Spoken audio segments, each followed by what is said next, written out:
Cast your mind back 1,000 years or so to when the pandemic was just getting started. Most people at that point were either working from home or not working at all, but some people had to work on the front lines. We called them essential workers back then, because we knew that without their hard work and sacrifice, we couldn't get our groceries, which we needed for eating. It was a very striking example of what we on the left had known for a long time. If CEOs and financiers and other wealth cucks stopped doing their jobs, who cares? Their jobs are just to take the money. If janitors, retail workers, and service workers stopped doing their jobs, pandemonium. Never in our lifetimes has their value and necessity been made so obvious in such an undeniable way. Never before have the blowhard class been so quick to praise them, calling them heroes, putting up little signs in their lawns saying, "I support frontline workers." Do ya? Do you really? That is, until radical left-wing fundamentalist Joseph Hussein Biden seized power in the United States in an illegitimate election. That's a joke. Don't ban me, YouTube. I'm doing a bit. It's just a bit. I don't believe that. This despot chose to buy the people off by proposing that the American federal minimum wage be raised to an unthinkable $15 an hour at an unthinkably quick pace of a mere 3 years. That's more than double the current federal minimum wage, which has been $7.20 for the past 11 years. And over those 11 years, there's been inflation of about 20.6%, meaning that actually, in terms of spending power, the minimum wage has gone down significantly, which you'd think people would talk about more in this discussion. But no, look, the point is, were you just going to double the minimum wage? Are you nuts? Are workers working twice as hard all of a sudden? I don't think so. Why not just tie the minimum wage to productivity or something? At least then the employers get something for the money. So if we just kept the minimum wage at pace with productivity since 1968, the minimum wage should be a measly $24 an hour. I'm being facetious, of course. There is no good argument not to raise the minimum wage to a livable standard, and I will prove that today. Welcome to Thunderdome, motherfuckers. I'm not kidding around anymore. I'm going to be ripping and tearing apart arguments against raising the minimum wage until the job is done. There will be no mercy. I'm going to eviscerate these arguments in front of their families, and then I'm going to be executed by the state for my crimes against these arguments. And you might think that the arguments would be safe after that, but my spirit will become a vengeful wraith that haunts the surviving arguments, stalking them and taking them out one by one. By the end of this video, I will have assessed and destroyed every argument against raising the minimum wage to a basic livable standard, something that one person can raise a family on at least.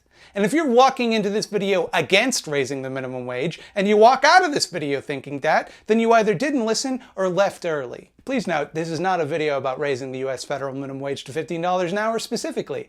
I know that's the new hot button talking point, but I'm speaking more broadly than that. Because once the $15 minimum wage is implemented, these same arguments will be used again and again anytime the minimum wage needs to be increased somewhere else. This is evergreen content, baby, because the same nerds will make these arguments forever, even though they will be destroyed forever after this video. Also, the minimum wage shouldn't be $15 an hour, it should be significantly higher than that. $15 an hour is what people were asking for in 2014. It's been inflation since then. It should be higher than that, but not the point. The point is, this is a video against the arguments about raising it. Doesn't matter what it is now, right? Anyway, get ready, because it's gonna be a bloodbath. Once my rhetorical sword has been drawn, it will not return to its sheath until it has had its fill of blood. This isn't the marketplace of ideas. This is the gladiatorial arena of ideas. I'm not trapped in here with your arguments. Your arguments are trapped in here with me. Argument number 1. Raising the minimum wage will lead to increased unemployment. Fight! This is basically a truism to most people. It's taken for granted that anytime the minimum wage is raised, there's a commiserate rise in unemployment. Economists, who are like wizards that claim to know what the money will do, have all sorts of mathematical proofs that show this, but that they don't have time to explain right now. Hold on, they're getting a phone call. It all makes sense on an intuitive level, right? Raising the cost of labor means that companies will want to reduce their workforce to compensate. Obviously. They're not a charity. They want to make the most money that they can. It's basic supply and demand. You're interfering with the market. If you put the wage above the market value, whoo boy, let me tell you, there's going to be problems, but you can't do that. But like, How many minimum wage jobs at the average company are redundant? Why would any company trying to make a profit hire more people than they needed? It's the purview of any company to have the minimum workforce because the current minimum wage, or indeed any wage, is still more than not paying a wage. If it were possible to reduce their labor force so drastically, most companies would have done that by now. Therefore, the only people who would theoretically lose their jobs are the ones for whom the difference between the proposed minimum wage and the current one is greater than the profit they generate per hour, which is further complicated by the fact that a huge chunk of the economy suddenly having more money means more people are going to be buying stuff and spending more of the money which they now have, which means businesses are going to get more revenue. How do you even do the calculation? Also, if wages are so low now that a lot of people have to work 2 or more jobs to make ends meet, like say 4% of the population or so, wouldn't raising the wages so that they could live on one job free up jobs for other people?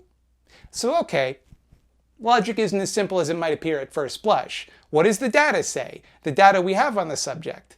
It's, well, let's call it mixed. Some studies suggest that there's no significant impact on unemployment or even modest improvements in employment when the minimum wage is raised. Most famously, a 1992 study by economists David Card and Alan Kruger, which compared the economic impact of an 80-cent increase in the minimum wage in New Jersey to Pennsylvania, whose minimum wage remained the same. Employment in New Jersey actually went up 13%. Every economist watching this is now mad. Economists, log off. The Card and Kruger study has been challenged, replicated, defended, attacked, and generally been the source of a lot of contention among economists. Some subsequent studies seem to confirm their findings, many others to dispute their findings. I'm not going to simply cherry-pick one study and claim that it represents the whole breadth of knowledge on the subject. Many economists dispute the methodology of the Card and Kruger study, and most economists are frauds anyway, so who knows? For every study which demonstrates that there is a negligible effect on unemployment, there's another study that there's a considerable effect on unemployment. However, there are a few things to keep in mind here. First of all, think about who funds these studies, and whose interests an economist would have to appeal to in order to receive that funding. Who do you think gives more grants to economics departments at major universities? People who have minimum wage employees, or people who make minimum wage? If you're going to get your research funded, you're kind of incentivized to nudge the data in the direction of appealing to big business. Doubly because Card and Kruger point out in their book Myth and Measurement, The New Economics of the Minimum Wage, that economists who studied minimum wage essentially built a model to explain why it must logically cause unemployment first, and then applied the data to that model, which would tend to bias results. Thirdly, one thing the Card and Kruger study and other studies like it demonstrate is that job loss as a result of increasing the minimum wage is not an inevitability. It's not a one-to-one guarantee, and can, at the very least, be mitigated by other factors. Reality is more complicated than a simple equation you can plug a few numbers into and come away with a prediction of how things will behave. We might raise the minimum wage and see decreases in employment. We might raise the minimum wage and see increases in employment. Studies have shown both, so who the fuck knows? But even if the data resoundingly confirmed the truism that raising the minimum wage leads to unemployment, and the data does not, anyone who says it does says an agenda, that alone would not be sufficient reason to say that raising the minimum wage is wrong, per se. It would be a downside to raising the minimum wage, no doubt about that, but the question would then be, does the good outweigh the bad? Fatality. Which brings us to our next argument. Argument number 2! Raising the minimum wage would raise prices for consumer goods, thereby creating hyperinflation, which cancels out the gains made by workers. Fight! The average McDonald's location in the United States makes about $2.7 million a year in sales. Now, McDonald's total global sales were $100 billion in 2017, and they posted about $21.5 billion in revenue that year. So let's take the baseline revenue to sales ratio to be about 1/5. Let's generously assume that each location is open 24/7, which they aren't, and at all times is staffed by 5 employees, which they aren't, and each of whom makes minimum wage, which they usually don't. So $2.7 million a year is $308 an hour gross, which makes the profit about $61 an hour or $12 an hour per employee. Keep in mind, this number already includes the price of the workers' wages. So in order for McDonald's to take a loss on a minimum wage increase, you'd need to increase workers' wages by $12 an hour. Not to $12 an hour, but by $12 an hour. Anything less than that, and McDonald's still makes money, just less of it. Now, McDonald's isn't going to be happy about that. They want the money. There are 3 ways around that. They either raise their prices, sell more hamburgers, or they give less money to their shareholders. Now, they will not do the third one.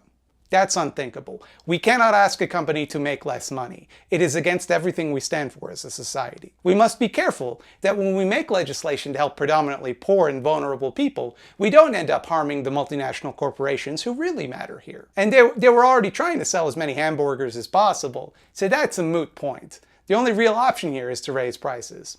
Oh well. Nothing they can do about it. And if people are making more money and everything costs more, that leads to inflation, which decreases the buying power of minimum wage workers, thereby canceling out their gains and leaving the rest of us worse off. Oh no! And just like that, the laws of supply and demand don't seem to matter to the same guys who cite the inevitable job loss of interfering with market forces. If McDonald's raises their prices, who is to stop a competitor from undercutting them by selling an even cheaper hamburger? If landlords raise rent simply because they know their tenants can afford it, what's to stop someone else from buying up a bunch of cheap land, renting it out cheaply, and making a killing? Why is it that supply and demand seem to only apply when it means poor people get fucked? So once again, instead of trying to logic out the impact of raising the minimum wage on the price of consumer goods, it would probably be best to look at the data. And according to a 2016 study from Daniel MacDonald, no relation, and Eric Nilsson at the Upjohn Institute, what's Upjohn you ask? Nothing much, what's up with you? Which studied the pass-through effect, i.e.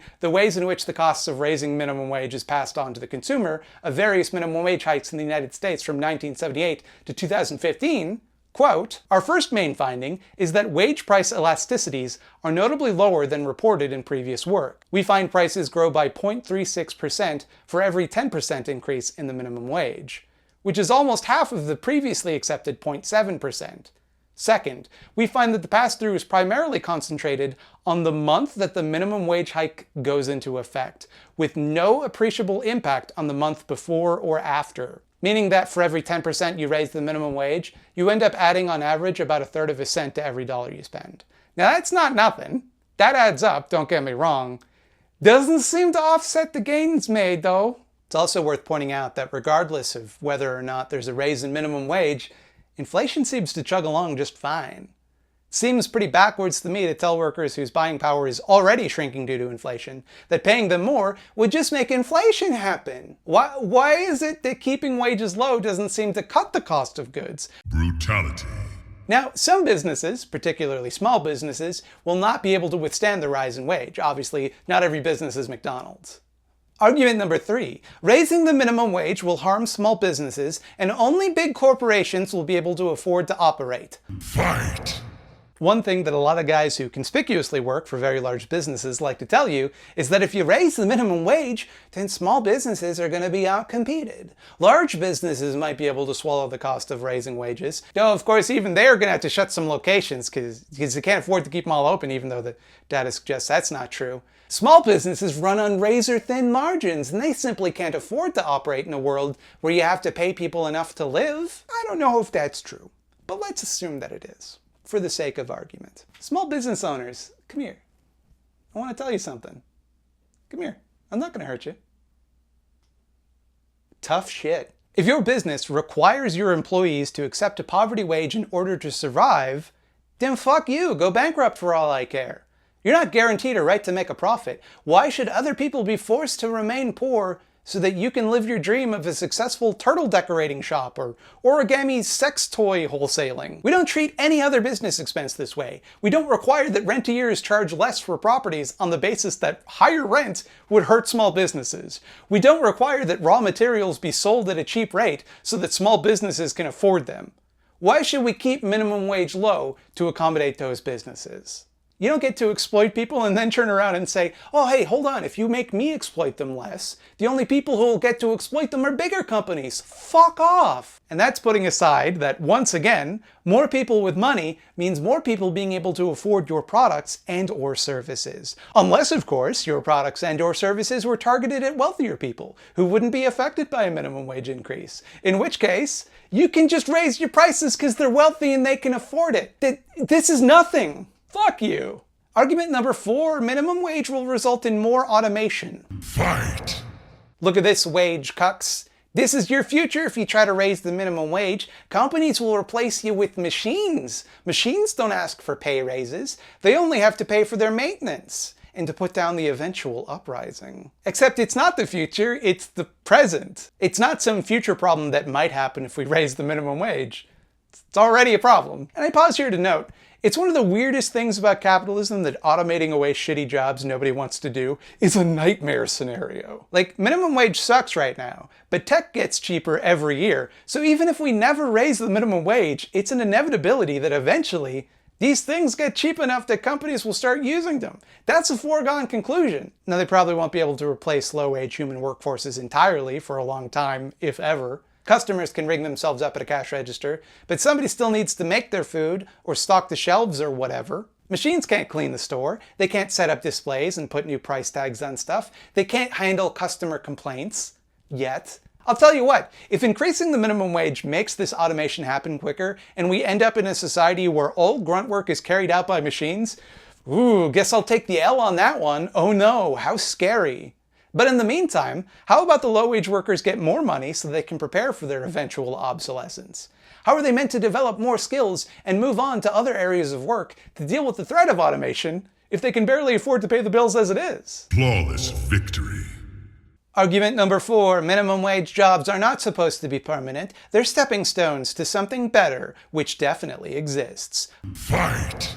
Now this one drives me bananas. Because you see, according to the worst ghouls on the face of the earth, minimum wage jobs aren't meant to be your career. They're for young people to wet their beaks in the job market, get some useful skills, and then be better prepared for their future real jobs. And like, there's no reason to accept this beyond contempt for the poor. It's not even remotely true that these jobs are exclusively or primarily for young people. According to the Bureau of Labor Statistics in the US, the median age for retail workers is 38.3, 36.7 here in Canada, according to StatsCan. It's dubious at best to suggest that most minimum wage jobs have skills which transfer to most people's desired careers. How many of the people who make this argument, do you think, still have a minimum wage job on their resume? Tell me exactly what being a burger flipper teaches you that is applicable to being a doctor or an architect or a musician. If indeed the point of these jobs is to be a stepping stone towards more meaningful employment, whatever that is and whoever decides what is and is not meaningful, it seems to me then that if you needed someone to work 2 of them to survive, that would make it difficult to advance to the next stage of their career. How are people supposed to get an education in whatever field they want to work in if they can't afford groceries, let alone tuition? When are they going to study if they have to work 60 to 80 hours a week? And who the hell are these people to say which jobs are and are not meaningful anyway? How do we decide which jobs are things which deserve a living wage and which are the fake jobs that you shouldn't keep for very long? What about people who, by no fault of their own, can't get the supposedly important real jobs? What about someone who has no skills or some sort of disability that makes them unsuited towards anything but their current job? Should they have to just live in poverty forever? It's not like there will come a time when we don't need quote-unquote unskilled labor. There will always be a need for it, so why should the people who perform it live in poverty? What people are really saying when they make this argument is that there must always be an underclass, a group of people who by dint of circumstance must suffer poverty to keep the rest of us scared enough to be complacent. If we allow people who have the bad jobs to live comfortably, then we have nothing to use to scare you into working hard enough to get a good job. What convinces people to move on from these unskilled positions if not grinding poverty? But why do we need to convince people to move on from doing things we clearly need them to do? Why is it necessary for someone to move on from, say, delivering pizzas or mopping floors if we still need pizzas delivered and floors mopped? If someone finds that work fulfilling enough and the work needs to get done anyway, isn't that win-win? It becomes this self-fulfilling prophecy. Oh, they don't deserve more money because their labor is so cheap, and their labor has to be cheap because they don't deserve more money. If every job let you live a comfortable life, wouldn't that free up jobs for the people who truly want to work in more advanced fields? The people who are passionate about that work, instead of whoever wants a higher paycheck? What is a better quality in a doctor? Someone who wants a lot of money and doesn't particularly care how they get it? Or someone who wants to help people and money isn't really the driving factor for them? Which one are you looking for when you go to the doctor? Well done. Anyway, this brings us to argument number 5. Plenty of hard jobs pay badly, and it's disrespectful to them to pay minimum wage workers more. Fight! It's only disrespectful if you accept the premise that working a minimum wage job is shameful or beneath people, which you shouldn't, because that's nonsense.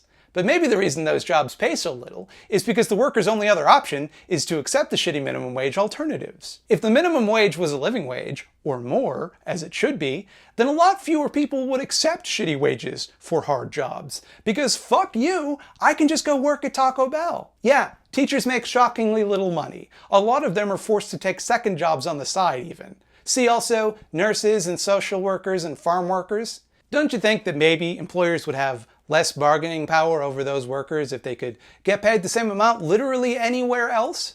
Wouldn't that force other jobs to pay their employees better? Why is it such a problem that someone else makes as much money as you do just because you don't think they work as hard? If their job is so much easier, just go do that job. It still sounds like a win for you. The real reason people make this argument is that the minimum wage serves a very important function to people who don't have to survive on it. It helps them feel superior and allows them to justify their suffering by looking down at people who suffer more. I mean, could be worse, right?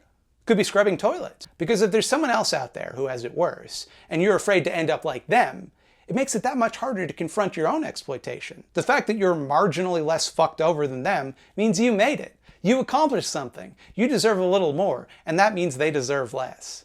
And are you really gonna stick your neck out at work and say, hey, give me a raise? When your boss could fire you and then you gotta go work at Taco Bell. And they don't pay you enough. I have no patience for this attitude. It sucks. Finish him! Before me, the ruins of once mighty arguments, struck down at the height of their ignorance. All have fallen before me, and like Alexander, I weep, for there are no more arguments to conquer. I am immortal.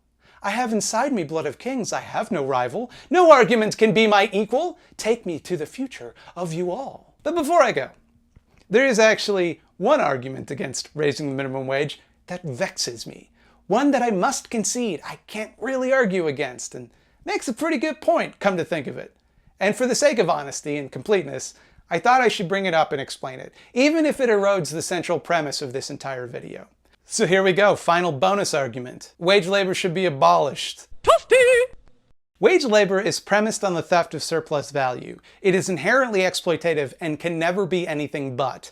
In order for a business to turn a profit, it must pay its employees less than the value they create. That's what profit is. Profit is the unpaid wages of the worker. Therefore, workers should seize control of their workplaces and abolish the very concept of wage labor. It isn't a question of which people should live in poverty, but rather how to eliminate poverty. Because we have enough for everyone. There's plenty to go around, and it's impossible to objectively measure the input of any one person towards their community or culture in total, and how much they relied on the work of others. Everyone, whether they work a so-called low-skill job, an in-demand job, or no job whatsoever, is entitled to an even share of the necessities of life. Full stop. Therefore, instead of petitioning the state to raise the floor that our masters can pay us, we should instead take control of our lives from those masters. We should build a world without masters. That argument's pretty good. That one I can't really argue with. I like that, actually. I'm going to actually rename the video. Now the video is titled, Every Argument Against Minimum Wage Destroyed Except One, and the argument that isn't destroyed is called communism. Well, hey there, friends. Take a seat. Welcome to the Solidarity Corner. This is my new segment, unrelated to anything which came before. Oh, well, hello, Grumbletum. This is Grumbletum, everybody, the folksy woodland critter who eats all my likes, comments, and subscriptions, and will die if you don't feed him. What do you mean I don't smell like Matt? Who else would I be? Silence. Go now, vermin. Who's ready for a big tone shift? The video I'd like to highlight today is by a New Zealand YouTuber by the name of Byron. It's the first in what will be a series of videos outlining the surprising connections between the 2019 Christchurch shooting and the Bosnian Genocide. This first video outlines the historical factors which led to the Bosnian Genocide, and does so with a dizzying array of historical information. I really want to see more of this series. It really shows the ways that the far right cross-pollinates and mutually enforces and emboldens other far-right groups, like worldwide, in ways that might not be obvious at a first glance. Do you have a small project you'd like me to highlight? Go ahead and send an email, just one please, please don't spam me, to thoughtslimeeditor@gmail.com with the word solidarity somewhere in the subject line. And important details like your pronouns and like the URL of it and stuff. And I, ThoughtSlime, might feature your project in an upcoming Solidarity Corner. There we go, a nice non-controversial video that I don't think any weird right-wingers are gonna make response videos to whatsoever. Listen up, because I got something to say. And it's that you should like and subscribe, please. Thanks. The thing about this video is that you can get one like it every Friday at 12 p.m. Eastern Standard Time here on ThoughtSlime, which is this channel. Hello, welcome if you're new. This is where I post my videos that you can watch, but not all of them. Some of them go to youtube.com/scaredycatstv. Not a URL you need to remember. It's in the description of the video, don't worry. That's where I talk about horror movies, like instead of doing whatever it is I do here. New videos go up on Scaredy Cats every Tuesday at 12 p.m. Eastern Standard Time. And hey, if you think my minimum wage should get raised, then you can go ahead and donate to me at patreon.com/thoughtslime, where people go to give me the money. And I drew these little pictures of some of them that you're seeing now. I kind of pitched it to you just now in a real sleazy way, so that's my bad. I also live stream every Thursday at 8 p.m. Eastern Standard Time, twitch.tv/thoughtslime and youtube.com/thoughtslime, which is convenient for you because that's the URL you're already on. That's already this web zone.